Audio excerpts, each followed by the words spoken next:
we blowing up, we like landmines. We up in your shorty cause Welcome in, Yankees family. I'm your guy Gio, joined every week by my co-host Tyler. Tyler, how you feeling today, brother?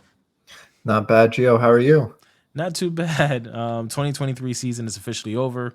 Now we can, say goodbye of what was and hopefully start to look towards the future of 2024. Yeah, definitely looking forward to the future, not the present at this moment. I think every Yankee fan is in the same boat. Before we get any further, let's take care of some housekeeping.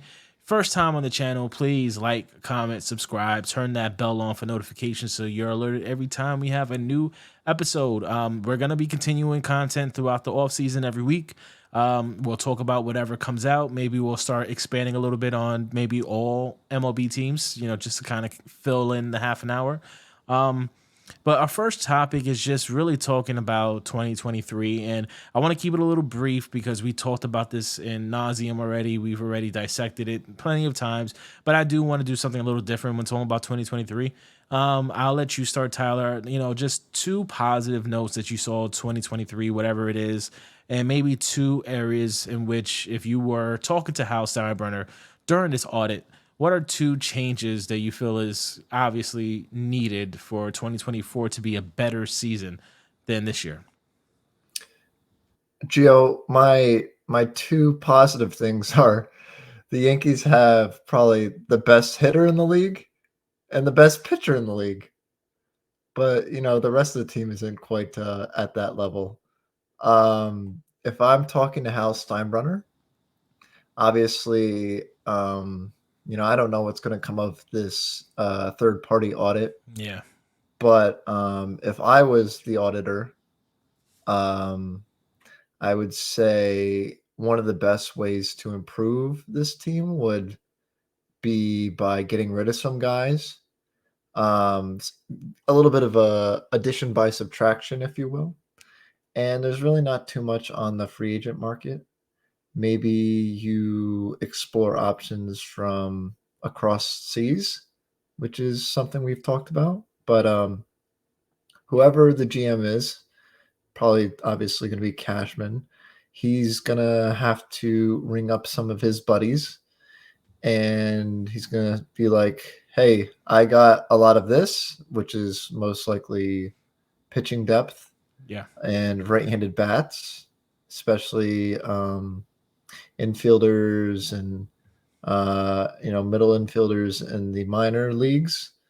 And he's going to ask for left-handed batters, hopefully, and hopefully he can come up with something. We've talked about the Cardinals being a potential trade partner, and I'm sure that's going to continue to be a name that we hear all offseason long.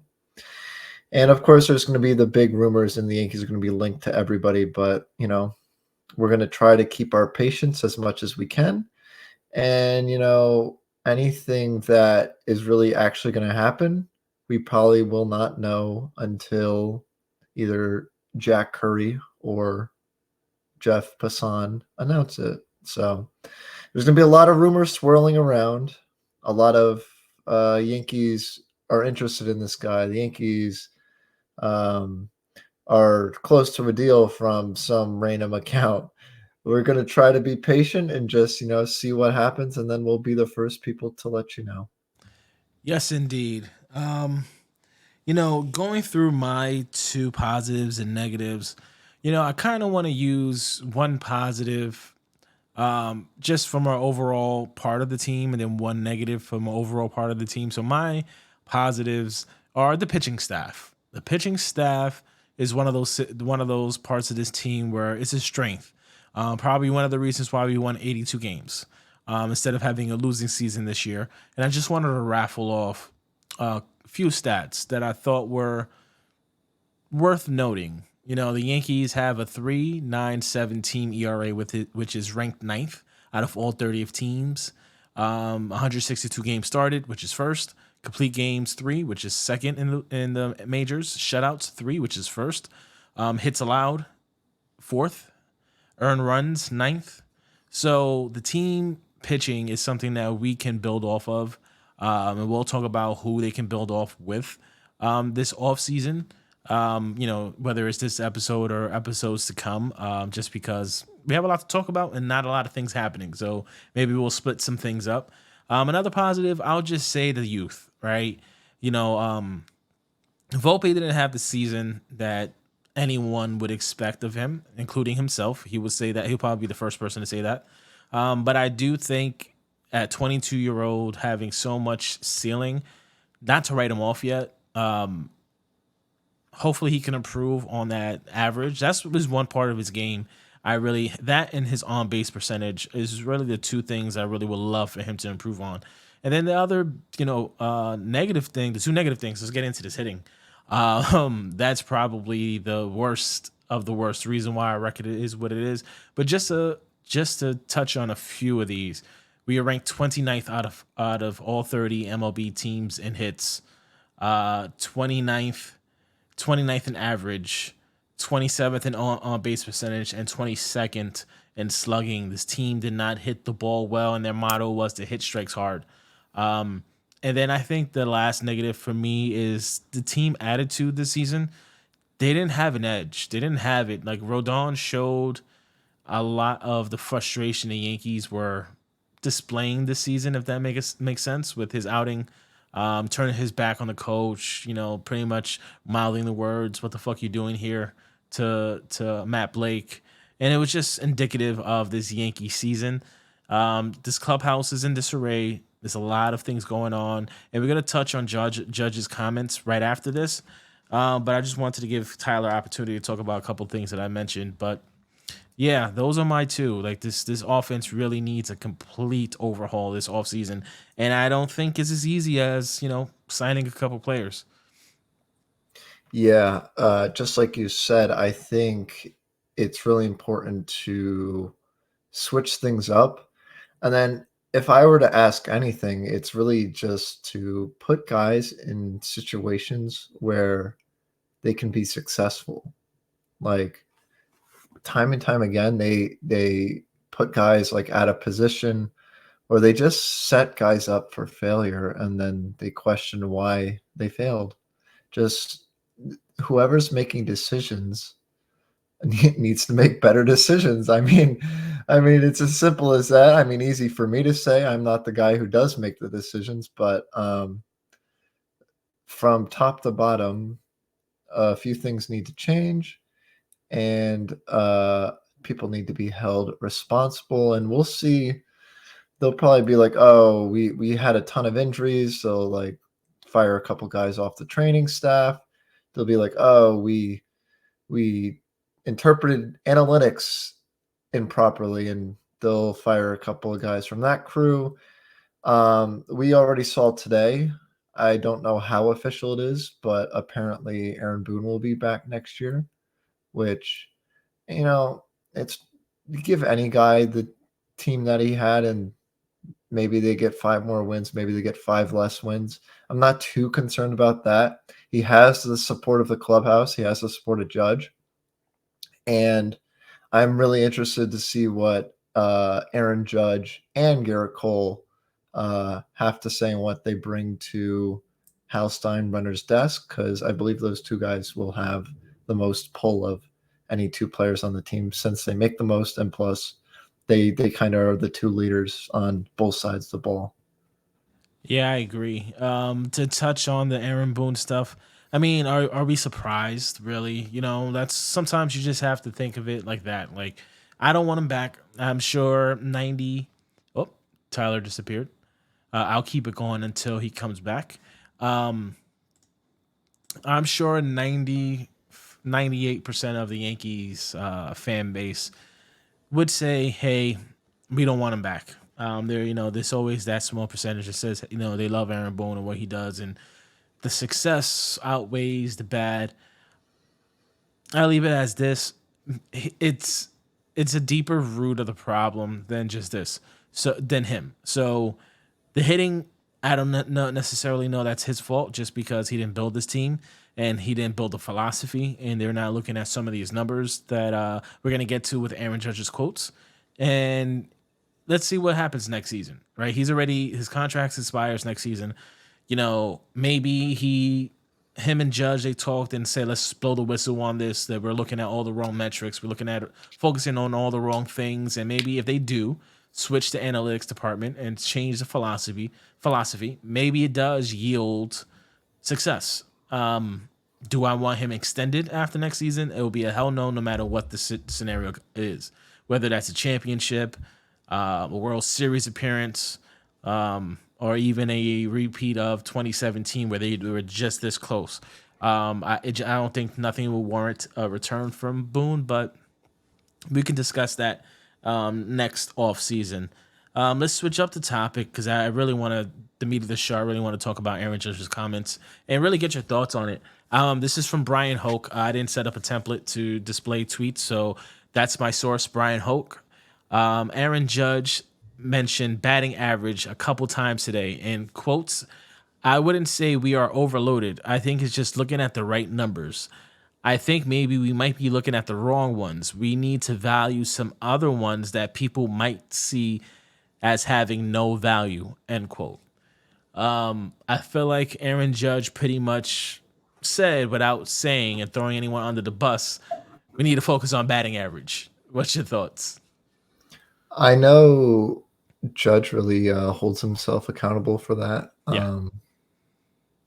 I know he talked about having in his notes section his rookie year, he batted like 100 something or even lower than that. And he really kind of stuck with him. And then he never wanted to see that again.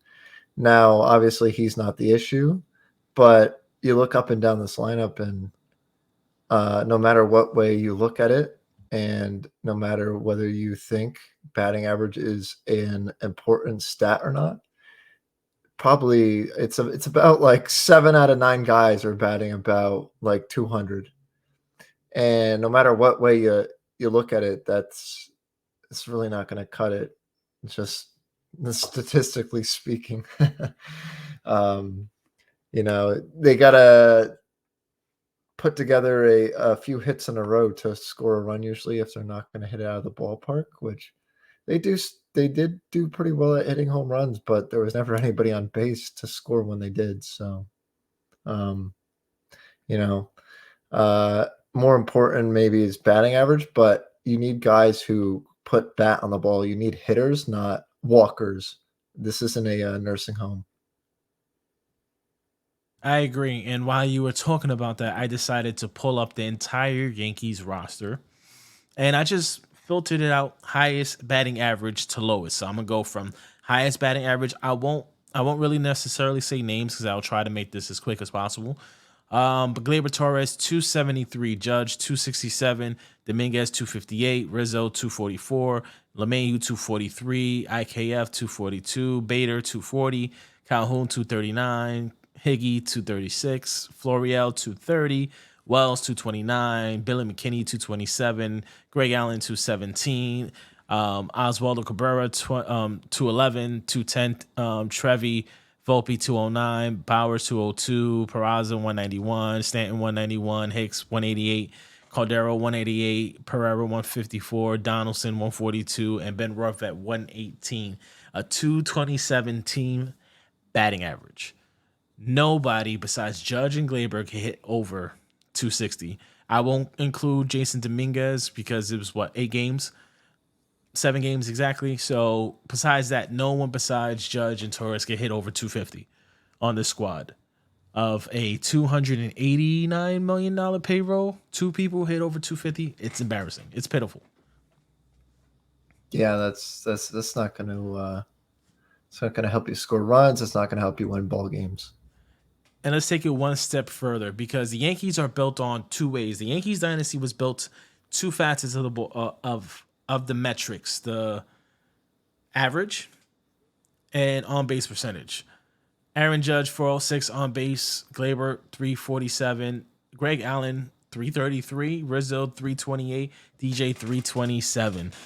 Like it's not sexy. There's nothing there besides Torres and Judge of anything above 340 on base percentage.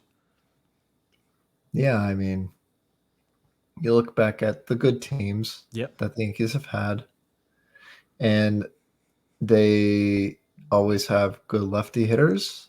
They always have guys who can get on base. And I mean, that trend has continued into this game that's changing every day with these different rules. But still, I mean, the Braves are a prime example, maybe even a super exaggerated example, but like 9 out of 9 guys have like a 800 OPS. It's insane. And the Yankees' second best hitter has like a 750 OPS plus, Yeah. or 750 OPS. It's pitiful. And, Greg Allen is your third best OPS. There's a problem. That's the third best OPS on this team. I want to get to the last Brian Hoke quote because it's rather long. So everyone, please bear with me. It's a little wordy, so we're gonna try to get through this. This is Aaron Judge's thoughts on the Yankees using analytics. Starting the quote. On the analytics side, I think the information and resources the Yankees provide are great, Judge said. I think it's just about how we use them and how we value them as an aspect that we just maybe look at that again. The Yankees are top notch in numbers we get. I think they're the best in the game. I think it's about funneling those down to the players in the right format. It continues. I wouldn't say we are overloaded. I think it's just looking at the right numbers. I think maybe we'd be looking at the wrong ones. Okay, so it finishes off with the quote that I started with before, end quote. People might see having no value. I agree with him. I think the Yankees, and we've been saying this for a long time, the philosophy with the Yankees analytics squad is flawed. Putting the most amount of WAR on the field doesn't work. The highest exit velocity, it doesn't work. Hitting strikes hard doesn't work. We do need to go back to just baseball 101. Hitting, making contact, putting runners in motion, moving runners over, making sure they score when they're in scoring position. That's how you win baseball games. Can't control anything else. The ball is eventually going to go over the fence. The worst teams in baseball still hits home runs. Worst hitting teams. We need to focus on now contact and moving runners over and going situation to situation. Yeah, let me relate this to something else. So as you know, I'm a personal trainer and I'm going to school for physical therapy. And when you work with common folk, I'm not going to talk to that person and tell them, "Hey, your foot, your leg has an issue. It's your flexor digitorum longus, yada yada yada." You use terms that that you can relate to. Exactly. They have these nerds who went to like Yale math school for like statistics talking to these these baseball players who half of them didn't graduate college, half of them are from English isn't their native language, and they're probably telling them, they're like, your weighted runs created plus on balls in play on like in your launch angle, like you got to relate it to hitting, not only the art of hitting, but hitting's very instinctual. You can tell this guy all this wonderful stats, but you either got to put it in context, or you got to like not dumb it down, but you got to like present it in a way that's actually helpful and not going to be a detriment to the way these guys play, because obviously what they're doing is doing that. Yeah, I agree. And you can tell, like, and he had one other quote that I can't find right now about whether guys, they need to find guys that want to be here for 162 games. And I'm paraphrasing because I don't have the exact quote in front of me. But if they want to be here, finding guys that want to be here. And once you get, another quote he said is, once you get to the major leagues, the work shouldn't stop. You should be looking to continuously improve. So there's obviously some things that were happening in this locker room the last couple seasons. And, last season they probably got it. It was masked by their hot start and the fact they were still able to get to the playoffs and, get at least into the ALCS to the Final Four. But this year, it like all come crumbling down upon them because they had a very poor foundation. And it's just been, the foundation's been being chipped away all these years, year after year, just slowly chipped away. slowly chipped away, and the house collapsed. The roof caved in. Um, now the inspectors coming in, which is our audit people, and now they're gonna look to see what went wrong. Um, I hope that it becomes public, and I fear, since the audit's only for the analytics side, that's where they think the problem is. The Yankees are not using analytics correctly, so I'm willing to play ball. I wanted to say, okay, we all agree the analytics, the philosophy, it is not working. So if we do change that, and then there is no change in, say, some of our stats, if we're not hitting for more contact, we're not producing more runs, we're not, being more situational, we're not playing a different brand of baseball, then it's really, the pressure's on Hal. He has to get rid of Cashman, because we already went through this whole situation of, all right, we had some bad eggs, we got rid of them. We went through the analytic team and probably gonna retool all of that. We went through the medical staff in 2020, getting all new people because we got hurt so much. And now that you already went down all these paths, the only person left is Brian Cashman. That's the only man left. There's no one else to blame. And I'll play ball this season. Hopefully this changes things.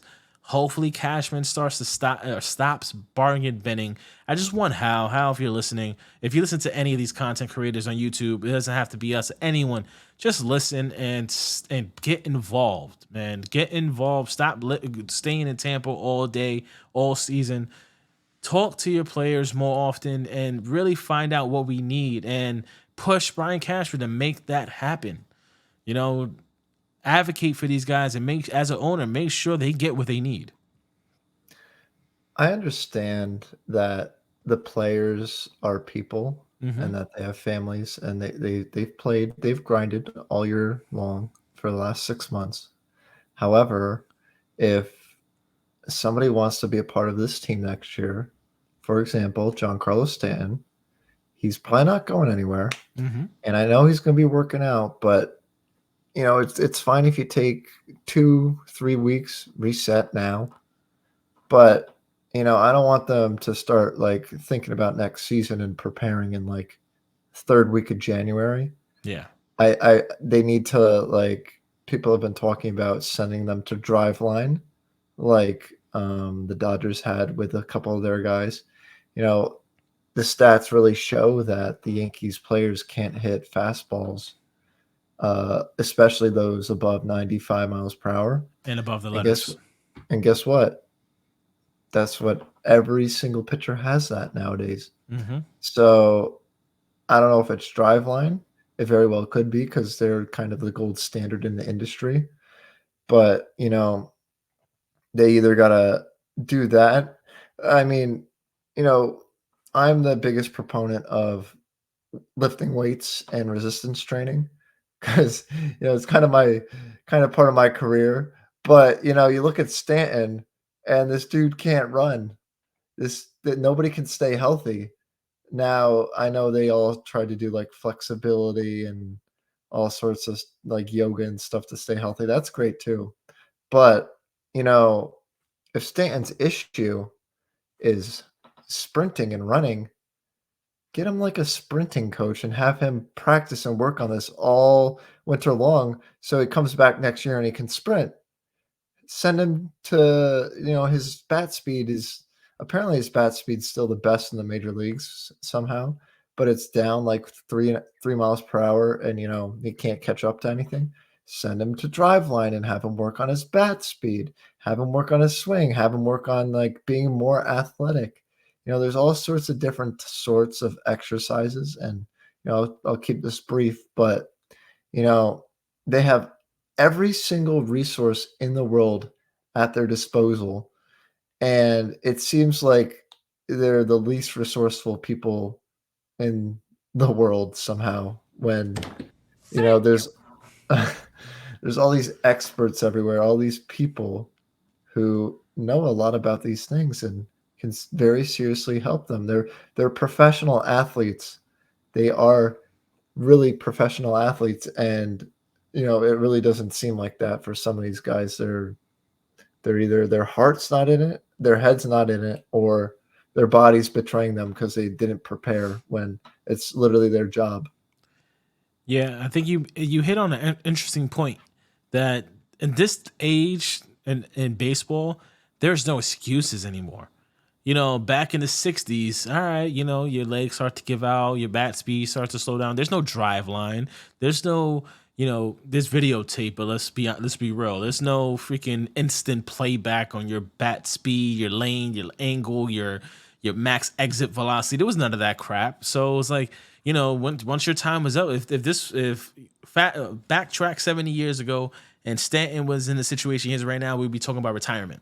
It's time for him to retire early and we'll move on from him. Nowadays, you have so many things at your disposal. You start utilizing that stuff. And, to me, Stanton just needs to thin down a little bit. He's too muscular. Maybe he needs to transition a little bit of that muscle and lose it. So his knees won't give out so much. Whether that's 10, 15 pounds, get a little lighter.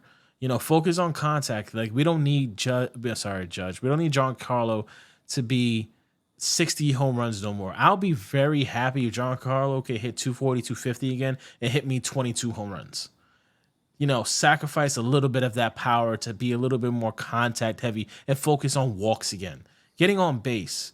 So yeah, we're at the 26-minute mark. So let's switch it up and be a little bit more optimistic for 2024. At the end of this episode, we're going to talk about 2 to 3 players on our wish list. Pending free agents, whether that's or any type of acquisitions, whether that's trade or free agent. Hopefully, we talk about 2 or 3 different people. But I'll let you go first, Tyler. What is on your wish list for 2024 to be a part of this team? Huh. I wouldn't say wish list at this point, but a guy that I kind of came back into my mind recently was Frankie Montas. Mm. And I think, I wouldn't give him like 10 mil, which they probably would end up doing on his Yeah, like, he will need a raise. yeah, but my wish list number 1 is Yamamoto. So if you bring in Yamamoto, that allows you to trade Mr. Clark Schmidt. And I've talked about this before. But then, I mean, do I really want Frankie Montas back now? Mm. But they'll probably give him a shot. And, you can set up for 6 starters because you're easily going to need 6 starters. Mm-hmm. And between Yamamoto, probably, in Japan, they usually pitch once a week. And some of those guys need to have like a 6-man rotation. So between him, King being a starter for the first time for a full season, Cortez's injury risk, Montas's injury risk, and Rodon's injury risk, having a 6-man rotation would probably not be the worst thing in the world. If you're really thinking about my wish list, top of my wish list is Juan Soto, who apparently the Padres are looking to cut some money. Yeah. And, like the Yankees, they kind of want to reinvest in different ways to improve the team because Padres are absolutely stacked with star power, but something went wrong this year. So they're in a similar situation to the Yankees. But I mean, you know what I mean? They Yeah. they're in a similar spot with the high payroll not succeeding, but they have a completely different outlook with their contracts and their players. Just they're going to get to a point where they can't pay everybody because Soto's going to be a free agent. They already have Machado, Bogarts, Snell's a free agent. He's gone, I believe. Hader is going to be gone, but Tatis maybe they can figure out contract. Tatis as well. So yeah. The Yankees got to find a team. It's probably going to end up being the Cardinals. And if I hear Dylan Carlson's name once, I'm going to freak out. I'd rather have Esteban Florial be the center fielder until Dominguez. But I do think Dominguez will probably end up, DHing if at all possible.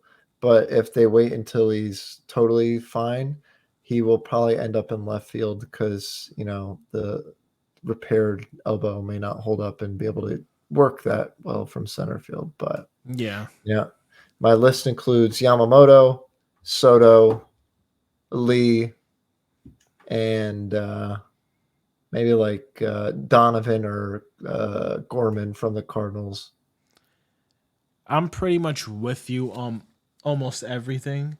Um, I think the number one get really is, since our pitching is okay. Yes, can we use Yamamoto? 100%. If you have a chance to add the best pitcher in Japan to ever come out of Japan, stat wise, stuff wise, there's a few other people that are better. Stat numbers wise, he's the best to come out of Japan. So if you have an opportunity to sign that guy, explore it. But I think the number one thing to look for is Juan Soto. That should be Brian Cashman's first thing, calling the Padres and just literally just staying on the phone and not allowing them to hang up on you. Like, what does it take? What would it take? We need him. And there's reports that they're gonna offer him a sizable contract extension to exceed what the Nationals offered him. They offered him 460 million. If you extending that, you're talking about maybe $500 million, 540 for an extension. And if he turns that down, that's what worries me about Soto, is the fact that if he turned down 460 already, or what was it, 440? He turned down 440 already. If the Yankees do spend the prospect capital to trade for him, there's going to be no chance to re-sign him. And then do we want to go down this rabbit hole of trading a Spencer Jones, a Clark Smith, a Michael King, a Beater, whoever it might take to get him and let him walk? So, but I'm still set on, do you take the risk? You go get Soto. That's my number one get. Then we focus on Yamamoto if he's still available. If he's not, you still have Snell and you still have Aaron Nola available. Granted, they're both going to be expensive. Nola's probably going to be the most expensive. Snell you could probably snag on a little cheaper of a deal. He's been in the East before. He's more of those like finesse pitchers than a power pitcher. And then, interesting enough, what do you think about potentially Trevor Bauer now being fully exonerated, seeming as though he was set up and possibly maybe blacklisted for no reason, potentially coming into the fold? I know he's a headache for New York, so probably not in New York. But on a side note, what is your thoughts of him just returning to the MLB next season? I briefly saw that information. I don't know all of it. I'd prefer not to comment on it at this point. Yeah, we can talk about it next week. Yeah, but the reason why I like Yamamoto so much is because of his age and the potential. And Snell's probably going to win the Cy Young, and so you're buying high on him, and he'll probably get overpaid.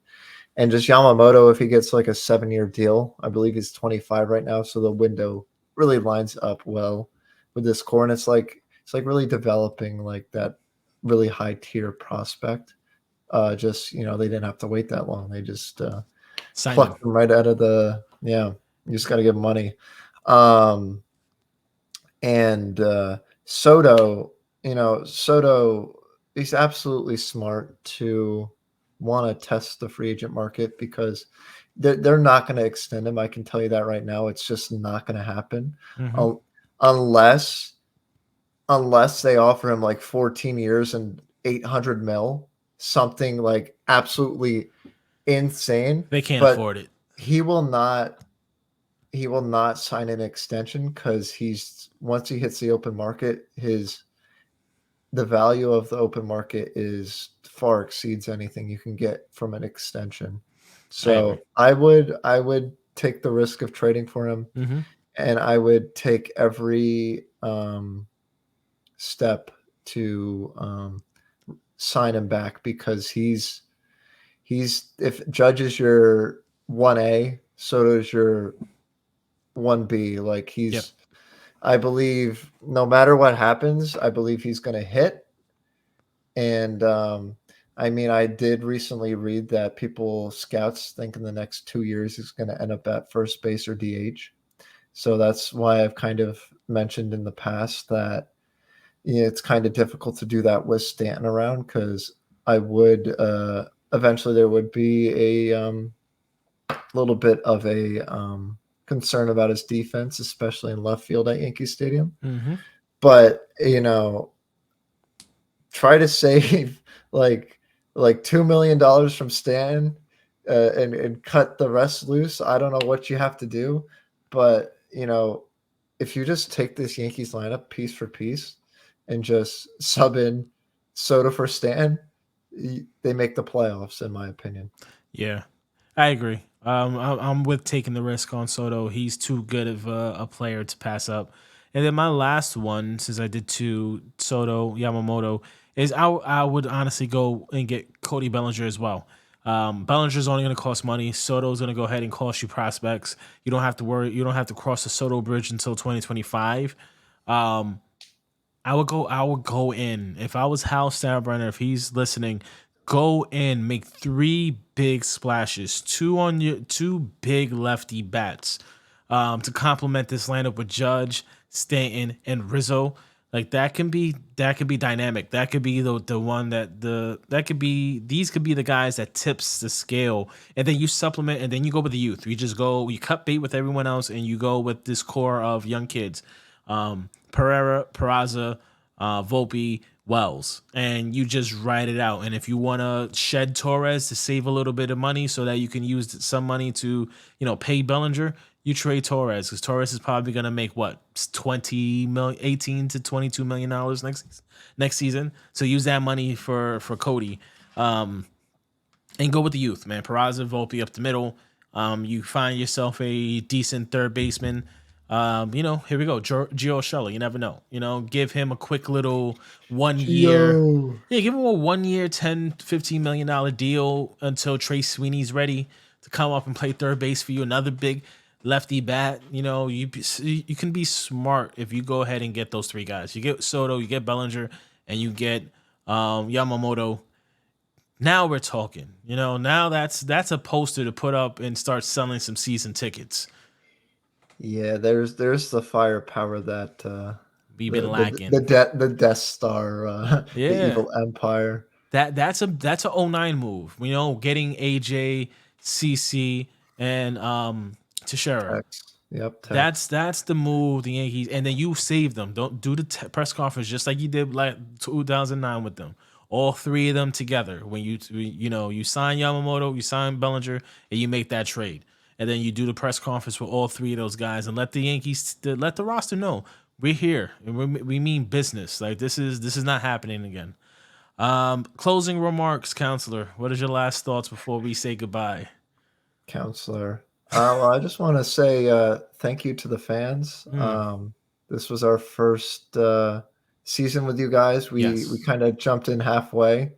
It would have been nice to been there when there was a little more positive things to say, but we're here to it's a little bit of group therapy, a little bit of looking to the future and just projecting what could be and predicting what could be. And I just want to thank you guys for watching, and we appreciate you all, and we look forward to seeing what will happen over the winter. And we hope that you join us for this little adventure that we have here. Yes, and he makes a great point. Thank you all, everyone that supports the channel. Greatly appreciate it. And you know what? 2024 is going to be great. We just started. We're building a foundation in 2023. We're figuring our groove, figuring out our niche. 2024 season is going to be great. Maybe we do more than 1 episode a week.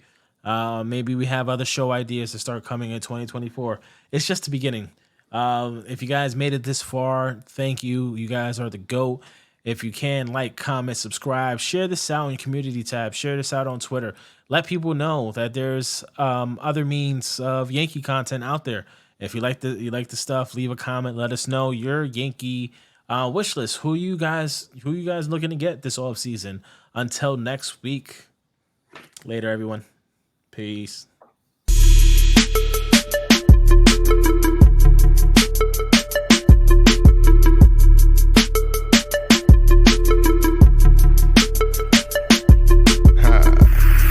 Most niggas wanna get with me and mine. When we blowing up, we like landmine. We up in your shorty.